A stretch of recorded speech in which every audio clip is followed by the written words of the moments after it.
Hi viewers, ఇది చాలా ముఖ్యమైన వీడియో. అందుకే క్యాట్ క్రైమ్ అవేర్నెస్ ఇవ్వకుండా క్యాట్ ఎస్పీ ఛానల్లో ఇస్తున్నాను. చోళవందానికి అని చెప్పేసి ఒక ప్రాంతం మధురై దగ్గర, నెడుంకులం అని చెప్పేసి ఒక వాటర్ కెనాల్ అంటే ఛానల్, దట్ మీన్స్ కాలువ లాంటిది అనుకోండి. అక్కడ ఎండిపోయి ఉన్నది, అంత వేరే విషయం. మే 4, 2015 ఎండాకాలం. దెన్ ఎస్సీ ఎస్టీ రెండిట్లో ఎవరైనా మెన్షన్ చేయలేదు, కానీ ఎస్సీ ఎస్టీ అట్రాసిటీ కింద మీద కేసు నమోదైంది. కాబట్టి ఎస్సీ ఆర్ ఎస్టీ వర్గం ఒక మహిళ, ఆ మహిళ మానసికంగా అంత స్టేబుల్ కాదు, అంటే మానసిక వికలాంగులారు లేదా దివ్యాంగురాలు అలా కావాలి అనుకోవచ్చు. పశువులు మేపుతూ ఉంది. ఈ మురుగేష్ అనబడే వ్యక్తి వచ్చి చెయ్యి పట్టుకు లాగాడు. దెన్ అప్పుడు అక్కడ ఆ అమ్మాయే ఉంది, ఆమె సైకలాజికల్గా నాట్ గుడ్.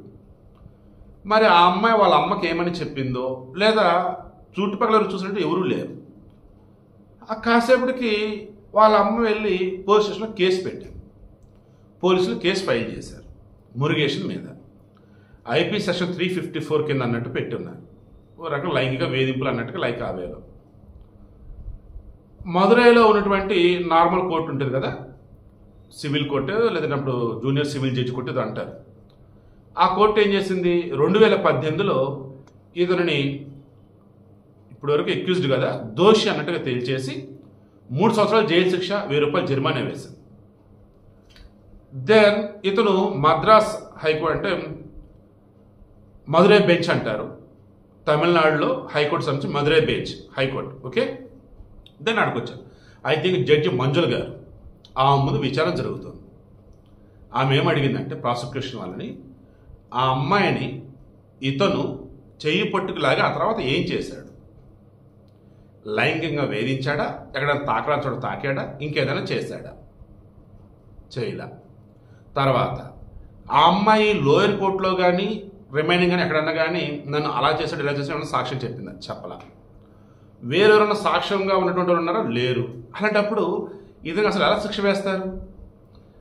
అతను చేయి పట్టుకుని లాగినది ఏదైతే ఉందో, ఎస్ అది నేరమైతే కాదు, కానీ బాధించే విషయం. ఇప్పుడు మీకు పర్మిషన్ లేకుండా మీ చేపట్టుకుని నేను లాగా, వదులు అన్న అంటే చిరాకు, కోపం, ఏంటి నా చేపట్టుకున్నాడు అన్న బాధ, అది లైంగిక దాడి ఎలా అవుతుంది అన్నది ఇక్కడేమీ చెప్పారు.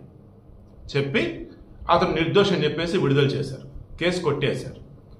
నేనేమంటాను, కలలో కూడా మీకు సంబంధం లేకుండా, సంబంధం ఉన్న అవతలకి ఇష్టం లేకుండా పట్టుకోమాకండ్రా, ఆవిడలైనా మొగలైనా తాకమాకండ్రా.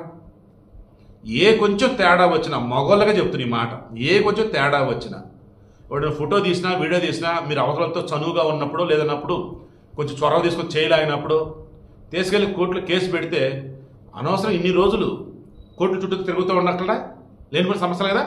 అందుకే దూరంగా ఉండండి, దూరంగా ఉండే మాట్లాడండి, ఏం పర్లేదు. మా నాన్న కూడా మనుషులతో ఫ్రెండ్లీగా ఉండండి, జోబీలు ఉండి సరదాగా ఉండండి. బయట వాళ్ళైనా తెలియని వాళ్ళైనా ఏమాత్రం మీరు తొందరపడ్డా లేనిపోతే తనలేపు. నేను ఒక వీడియో చూశాను, అది సెపరేట్ ఇస్తలే, బట్ క్లూ ఇస్తున్నాను, అంటారు ట్రయల్ అన్నట్టు అనుకోవచ్చు. అమెరికాలో ఇలాగే ఒక మనిషి అక్కడ ఒకరికి సాయం చేయబోయాడు, వాళ్ళ బిడ్డను పట్టుకున్నాడు, ఇంకా తన మీద కిడ్నాప్ కేసు పెట్టేశారు తెలుసా. అతను భారతీయుడు. సో ఇది సెపరేట్ మరలా వీడియో ఇస్తాను. సో అందుకు నేను చెప్పేది ఏంటంటే, కాలం బాగోలా, ఓకేనా, చనువు తీసుకోవద్దు, చొరవ తీసుకోవద్దు, ఓవర్ యాక్షన్ చేయొద్దు, వేరే వాళ్ళని తెలియని వాళ్ళు దయచేసి టచ్ కూడా చేయకండి.